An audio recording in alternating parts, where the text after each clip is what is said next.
அஸ்ஸலாமு அலைக்கும் மக்களே. ஸோ கரெக்டாக எழுந்திரிச்சிட்டிங்களா எல்லாரும்? நானும் சூப்பராக எழுந்திரிச்சிட்டேன். ஸோ நான் சொல்கிற விஷயம் எத்தனை பேர் இப்போ மிஸ் பண்ணுறீங்க, இல்லை இன்னும் அது எத்தனை ஊரில் இருக்குது அப்படிங்கிறதே எனக்கு அப்டேட் பண்ணுங்கள். மற்ற நாளில் பேசிக்காத, அதாவது தெருகளில் சும்மா பேசிக்காதவங்க கூட, இல்லை நல்லா பேசினவங்க கூட இந்த 30 நாள் பார்த்தீங்க அப்படின்னா, இப்போ இது எங்கள் ஊரில் நடக்கும் வரந்தாங்களே. ஸோ திருச்சியில் அந்தளவுக்கு நான் பார்த்ததில்ல. 30 நாள் பார்த்தீங்க அப்படின்னா, காலைல சகருக்கு எந்திரிச்ச உடனே பக்கத்து வீடு, எழுத்து வீடு, அந்த வீடு, இந்த வீடுன்னு போய் எல்லாரும் எழுப்புவாங்க. எழுப்பி எந்திரிங்க எந்திரிங்க மணி ஆயிடுச்சு அப்படின்னு சொல்லி ஒரு சின்ன ஒரு டாக் காலையிலே போகும். அதுக்கப்புறம் உங்கள் வீட்டில் என்ன ஆனோம், உங்கள் வீட்டில் என்ன தொட்டுக்க, உங்கள் வீட்டில் என்ன சோறு, இதெல்லாம் கேட்டு பக்கத்தில் ஏதாவது ஊறுகாய் இருந்தால் கொடுங்க, குழம்பு இருந்தால் கொடுங்க, என்னதான் நம்ம வீட்டில் சமைச்சிருந்தாலும் உங்கள் வீட்டில் கோழி ஆனமா, கறி ஆனமா, கருவாட்டா அப்படின்னு சொல்லி எல்லாரும் அந்த ஒரு காலையில் பார்த்தீங்கன்னா ஒரு 2 ஹவர்ஸ்க்கு வந்து நம்ம ஊரே ஏரியாவே கலகலகலன்னு இருக்கும்.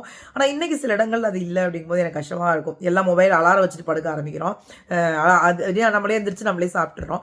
நான் வந்து இப்போ இந்த நோம்பு டைமில் 30 நாள் என்ன நான் சந்தோஷப்படுவேன் அப்படின்னா, காலையில் எந்திரிச்ச உடனே, பட் இதுவுமே எனக்கு சந்தோஷமாக தான் இருக்கும். உங்களுக்கு எத்தனை பேருக்கு இருக்குது? ஸோ காலையில் எழுந்திரிச்சோடனே அம்மா ஒரு ஃபோனு, தம்பி ஒரு ஃபோனு, நமக்கு நல்ல நெருக்கமானவங்க காலையில் எழுந்திரிச்சாச்சா, சகர் வச்சாச்சா ஃபோனு, நம்ம ஆட்கள் எல்லாருமே திரும்ப ஈவினிங் வந்து நோம்பு திறந்தாச்சா, திரும்ப எல்லாரும் இந்த ரொட்டீன் வந்து ஒரு 30 டேஸ்க்கு இருக்கும். அதுக்கப்புறம் நம்ம அனாதையாக கிடப்போம், ஐயோம்மா அப்படின்னு.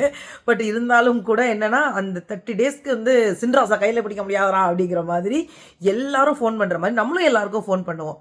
இது வந்து ஒரு எப்படி சொல்கிறது, நோன்பையும் தாண்டிய ஒரு அப்பா இந்த 30 நாளாவது நம்மலாம் பேசிக்கிறோமே அடிக்கடி அப்படிங்கிற ஒரு ஃபீல் கொடுக்குது. கண்டிப்பாக உங்களுக்கும் இந்த மாதிரி அனுபவம் இருந்தால் ஷேர் பண்ணுங்கள். அண்ட் இன்றைக்கி ஷகருக்கு உங்கள் வீட்டில் என்ன சாப்பாடு? நான் வந்து ஒரு சூப்பரான சாப்பாடு காட்டுறேன். டன் சாதம், சாம்பார், அப்பளம், கத்திரிக்காய் வறுவல். அம்மே ஸோ வந்து எல்லாமே சுட சுட சுட சுட இருக்கின்றது.